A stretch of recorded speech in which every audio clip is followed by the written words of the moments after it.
We start out today with a classic parable, a classically annoying parable, the treasure in the field. Some of the parables are absolutely brilliant because they're such clear examples of things we can visualize in life. A house built on rock, the Good Samaritan being the true neighbor, etc. This one's different. A guy wanders around and finds a treasure in a field. He goes home, he sells everything he has, he pools the money, and then buys the field. And that's a strange story. For one thing, it's kind of immoral. Is it right to buy a field when the seller doesn't know its true value?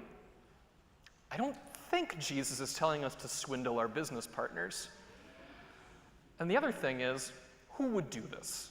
If you find a treasure in the field, wouldn't you just take the treasure and then not buy the field?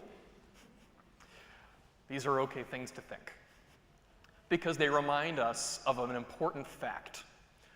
These parables are never meant to be taken at face value. This is not a story about a bag of gold, and it's not meant to be told to people that are able to buy or sell land. It's a short story about finding something of true value. What if the treasure was something that couldn't be taken out of the field? And what if that treasure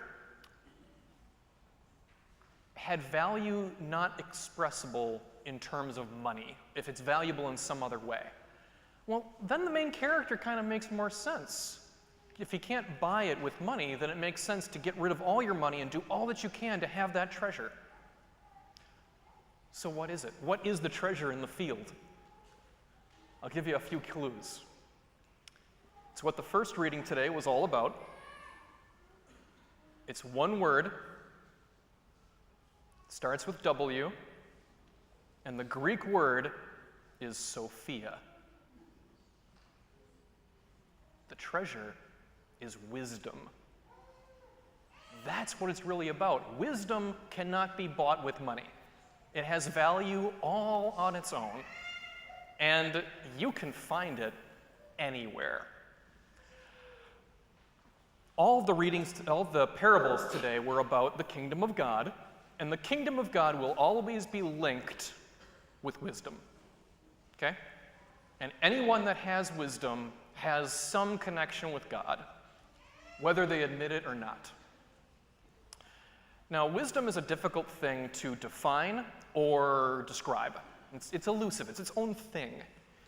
But what's interesting is we can talk about the signs of wisdom. We can talk about the qualities we see in people who we consider to be wise. So according to these psychologists, there are 4 big things to look for a wise person. 1, they have self-knowledge. A wise person knows who they are, and they know their own weaknesses.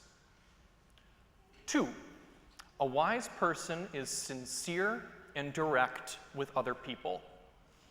A wise person at least tries to communicate well. They mean what they say, and they say what they mean. 3, other people come to wise people for advice. So wise people are somehow comfortable with other people's problems, to a degree anyway.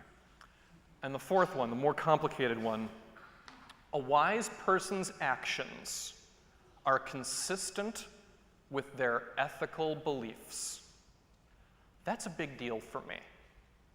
A wise person believes in something and follows through. If someone does that, regardless of their religion, they've instantly earned a huge portion of my respect. And I think a lot of you are the same way. Who wants to be around someone that doesn't follow their own rules? Okay? Who wants to spend time with people that demand honesty from others but lie to themselves? As human beings, we pick up on that. Wisdom is huge, and it always has been.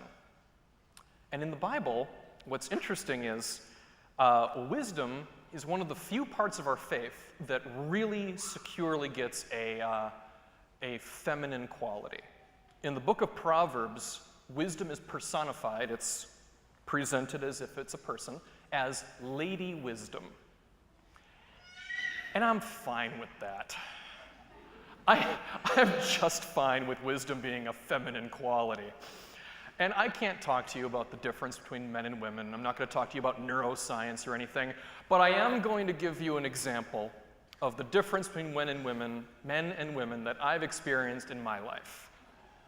Once upon a time, when I was in high school, my friends and I all got together for our fall bonfire at Heather's house, because that's what we did. And my friend Rob brought a powder that when you toss it on open flame, it poofs into a little fireball.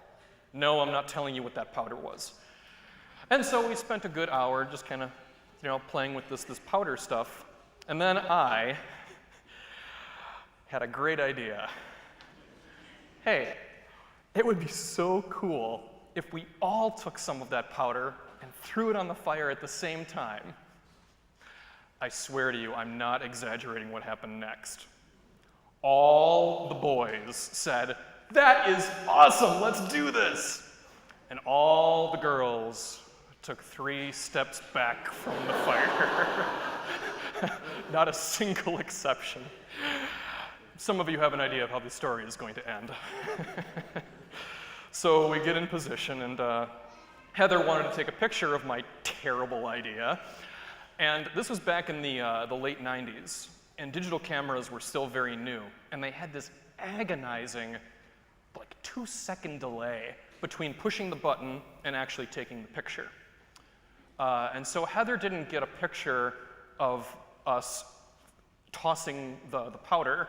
Instead, she got a picture of me flailing in fear and Rob getting engulfed by this wall of fire that cost him 2 inches of his beard and most of his arm hair. Who was wiser? That's right, the girls. That's a pattern that continues to this day with my friends. So the guys could have been wiser.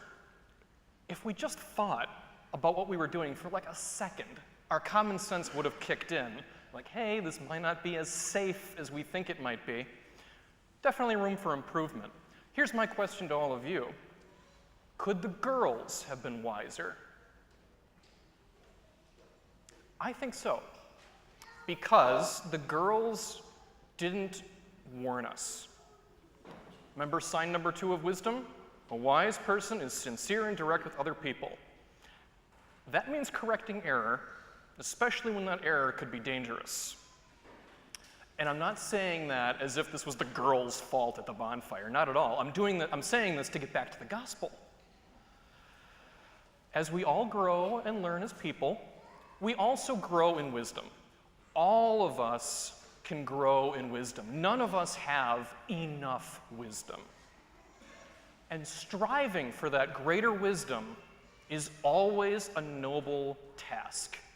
That was what the first reading was all about. Solomon desired wisdom more than anything else.